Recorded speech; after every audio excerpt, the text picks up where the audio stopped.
Here we have an employee table. We need to check what will be output of this SQL statement. Here we have used the like operator.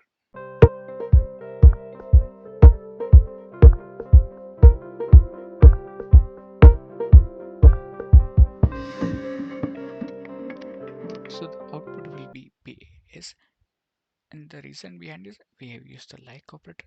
So it will expect the first character will be P, second character will be any, and the last character will be S.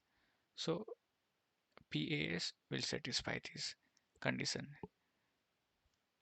And for better understanding, I have executed this SQL statement here.